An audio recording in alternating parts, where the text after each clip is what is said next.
Friends, there are some episodes where you and I geek out, like GT3s, and there are other episodes where I present a business case. Today is going to be one of those business cases because I didn't know something. Apparently, Volkswagen has sold 17.5 million Jettas around the world since the car has come out like 5 generations ago. Well, 3 million of those have been sold in the US alone. Now that makes the Jetta the best-selling car in the US. So, why is it a business case? Well, apparently all of the changes that Volkswagen has made in the G2 version of the Jetta, which is their compact class, which competes with Civics and Focus, that kind of stuff, have been keyed off of those two numbers I just shared with you. So today, you and I are going on a journey to drive a new car, but to understand not just what's different, but why it's different.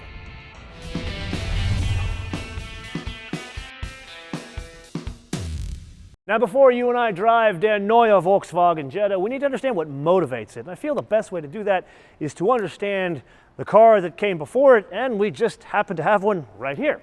So this is a 1.4-liter turbocharged gasoline direct injected engine. The new one also has a 1.4-liter gasoline direct injected engine. Couple of things going on here. In the 2019, it is 147 horsepower, which comes in at a very aggressive 5,000 RPM, and 184 pounds of torque, which comes in at a very low 1,400 RPM. And I know I geek out about this kind of stuff a lot, but I just have to say, as an aside, 184 pounds of torque that comes in that low out of 1.4 liters, kudos to Wolfsburg on that. Then there is the transmission, a 6-speed automatic, basically anything you want as long as it's a 6-speed automatic. However, key thing here is there's no clutches. It's a torque converter. So we're going to have to spend some time talking about that when we're dealing with driving dynamics. Then what's really the big change here? And I think the best way to understand that is not just the car, but the window sticker of this specific car here, serial number ending in 241.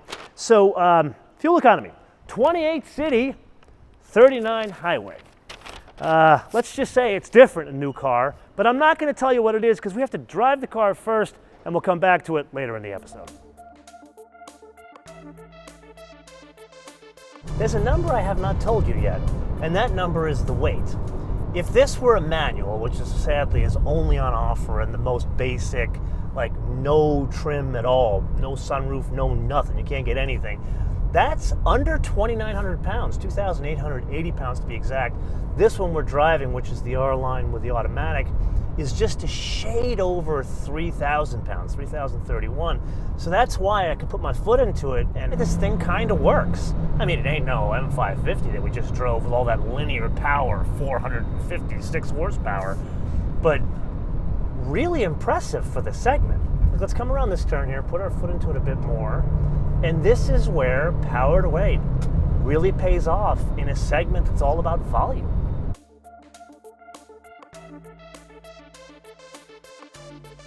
In the front, McPherson struts. I know you're not surprised by that. In the back, a torsion beam. This, I know, it says Volkswagen, you're expecting multi-link, but this is where we get into the whole business case of it. You see, Volkswagen realizes they want to grow volume, which means they have to compete on price, which means an expensive rear suspension, that is verboten. So there's a couple of other changes they had to make as well in deference to a business case to get this to be a more volume seller. Now that comes into wheelbase. So I know I've shared wheelbase with you on many cars before. This one, 105.7, as a basis of comparison, it's 106.3 for the top seller, the Civic. Now, put that aside, what really matters here is it is an inch longer in wheelbase than the car it replaces and 2 inches longer than the car it replaces. But it doesn't go in the overhangs, it goes from here to here. Passenger comfort. Happier passengers, I guess Volkswagen is thinking better sales. Okay, yes, that was a hell of a lot of business case, but now we need to understand what does that mean in practice. First, let's talk about that torsion beam. Put our foot into it. We got a turn coming up here. And torsion beam generally means not good driving dynamics. So hold on for dear life. Nice little sweeper here, North Carolina backcountry. if I were to put you behind the wheel of this thing, you would not expect it to be a torsion beam.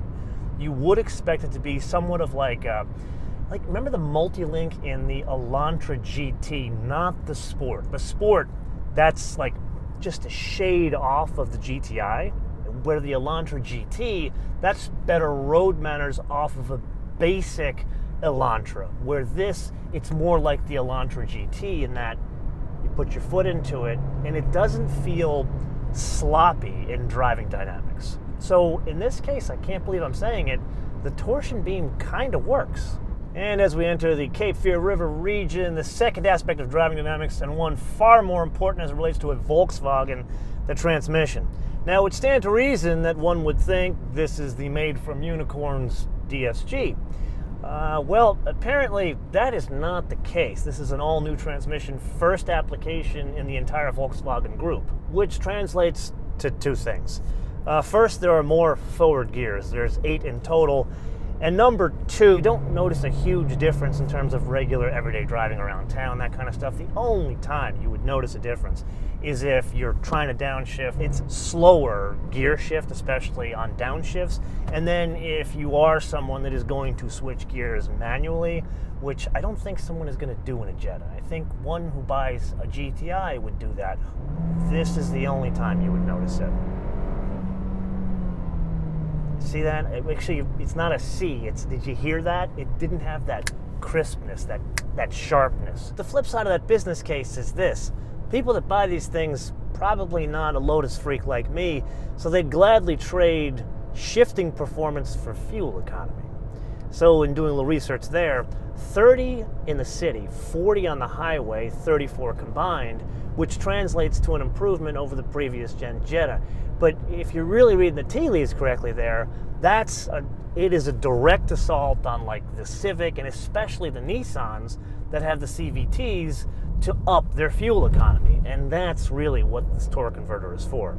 Then last but not least, we specifically chose the R-Line. Now, if you're a Volkswagen freak, you probably know an R-Line is all about like dress up and trim, that kind of stuff. There is one sort of mechanical difference in that this one has that XDS, electronic differential, which effectively is like a poor man's torque vectoring control. So that means you come around a turn like this, it provides braking on the inside wheel to improve overall driving dynamics in a car that necessarily isn't tuned for driving dynamics. So let's try this somewhat sharper turn here. Please don't try this at home, especially in a car like this. And there is some good high-speed stability. I can't say I've honestly driven the SEL or the SE without this system, but this has worked in previous Volkswagens pretty well. It's not quite as fancy as the one in the GTI. That is a full-on mechanical diff, especially in the performance pack.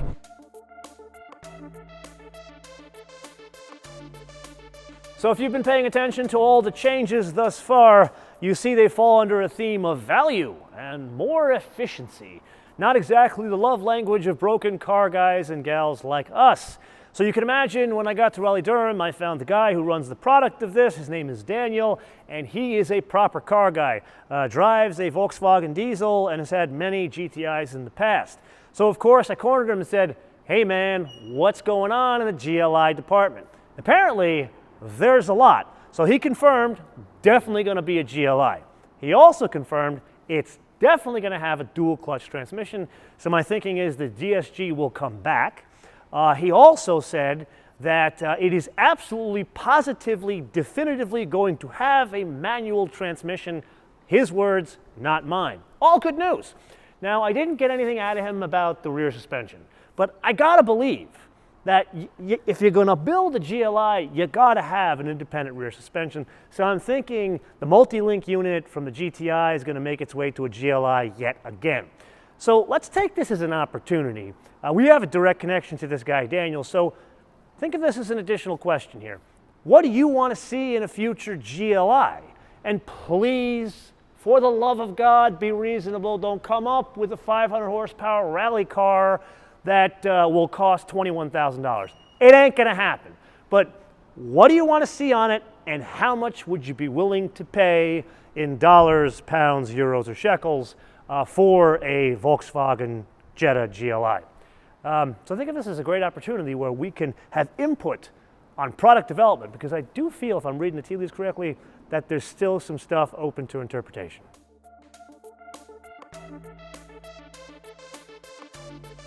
Okay, so let's slow it down, talk about a couple of notes, and this is where we get back to our theme of our business case.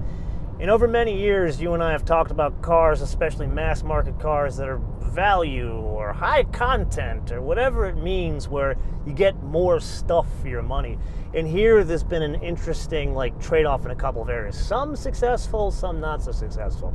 Let's start with design. You guys have met Klaus Bischoff, who runs Volkswagen Design. Guy looks just like Steve Jobs. Anyway, he has made this, he and his team have made this a pleasant place to be. It's a combo of organic, but also old school Teutonic design with the dashboard kind of angled towards you. But it's not just design, it's also UX. And for the avoidance of doubt, we're talking serious old school. Look at this. There are knobs, people, buttons, even a volume knob for the radio and a tuning knob for the radio. Yeah, there's Apple CarPlay and Android Auto fitted as standard, and yeah, there's touch screen here, but at the end of the day, the safety for a vehicle that is 3,000 pounds going whatever speed you're going, you want real knobs. This is an open letter to everybody. Follow this. Obviously, Klaus and his team have figured this out. Vielen Dank. But that leads to other trade-offs. To pay for highfalutin, expensive technology like this, something's got to give elsewhere in a mass market car like this. And in this case, it's a bit of the tactile feel. This stuff here actually works pretty well, but things like the plastic down here or absolutely noticeable is the parcel shelf in the back. So when you look at a car, you don't think of parcel shelves because it's usually that mouse fur in the back. Here, it's not mouse fur, it's hard plastic. And my concern is in places where there'd be a lot of direct sunlight on it, it may impede visibility.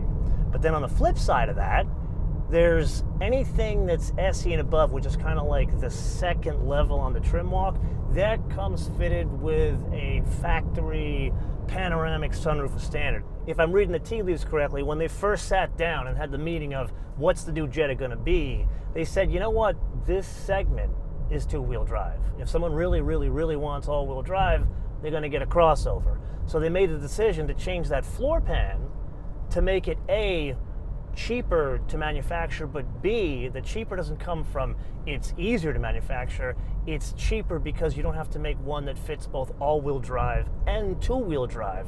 So it improves the packaging, but overall it lowers the production cost. So you go through each of this and you get to, I guess, something more than the sum of its parts, which is why you get things like a sunroof and Apple CarPlay and Android Auto standard in a car that's under 20 grand.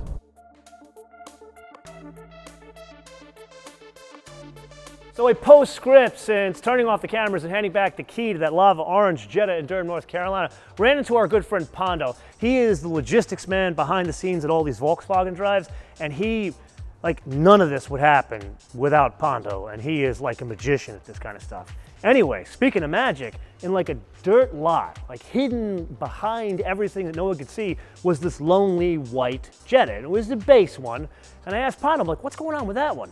It turns out that was the one and only one there with a manual transmission. So of course, I talked him out of the key to that one, and it literally is a key. You literally have to pull the key out like a switchblade and then turn it like a Beetle back from the 70s. Anyway, took that one for a drive and had a bit of a surprise, because you know how some of these Elantras and others, they do offer a manual transmission, but it is the crappiest manual transmission on offer, and they by design cheapen them to take all the cost out of them to make it the value leading car, meaning low priced. Well, Volkswagen was hey man, we've already done a bunch of value stuff here, and we have a ton of manual transmissions on the shelf. Why don't we just take one of those? It's probably cheaper to do that. And good thing they did, because it is a robust manual transmission. It's not one of these single shaft units, it's a dual shaft unit. So it makes the driving experience so much more enhanced with the manual transmission, which you would expect, but it's one from more of a performance-oriented engine than an efficiency-oriented engine. So it was a very pleasant experience. The only thing I would say about it is why don't you offer it in at least the R line? Give me an opportunity to have the manual transmission with a sunroof and maybe some goodies, not like leave us in the bargain basement Walmart crowd. Anyway, let's put that aside and let's get to the heart of the matter. And that's the business case, because the folks at Volkswagen had to sit down and have a come to Jesus discussion with themselves about if they're going to go after the Cruze and the Elantra and the Civics of the world, they had to make some changes here. And that's why you and I see marketing documents about value and content. And full disclosure here, man, when I looked at the specs and saw torque converter and torsion beam, I am thinking to myself, this is going to be a terrible car to drive. This is going to be a pizza so cheap nobody wants to eat it. But then I got here and drove it, and I'm kind of surprised that it actually works, to the point that the torsion beam and the torque converter works better than some of the other cars in the segment. And this is where we get back to the business case. So you may follow me on Instagram, and if you do, you saw me with Klaus Bischoff, who runs Volkswagen Design, and he admitted something at the Chicago Auto Show. He says, like, you know what? We can no longer like cut off the part of a hatchback and make it into a notchback and think that's going to work. And that's what they've been doing with Jettas for many years. So now there's no longer going to be a Jetta for typically hatchback markets like Europe. The Jetta now is only focused for the US, China, Russia, and parts of the Middle East. So basically markets that want a real trunk. And now all of those resources have been focused mainly on North America, which is where the car is being built in Mexico. So at the end of the day, it's a pizza you actually do want to eat. So I'm going to refer you back to the original question I gave you about the GLI. So let's take this opportunity to give some feedback back to Daniel so we can have some impact on the future performance version of this, the Jetta GLI. And I'm going to leave you with a fun fact that I know in season 9 I never do this anymore because we got so much going on in these episodes. But it was a while since I've been to Raleigh-Durham, Research, Triangle Park area. I used to go there a lot when I was in the tech world. So when I was going there many years ago, Durham was a rough and tumble town. But now it's kind of good to see all the change. Granted, do I want to see as many like barber shops for beards or cupcake shops? No, but it's good to see it on the upswing. Until I see you next time, bis später.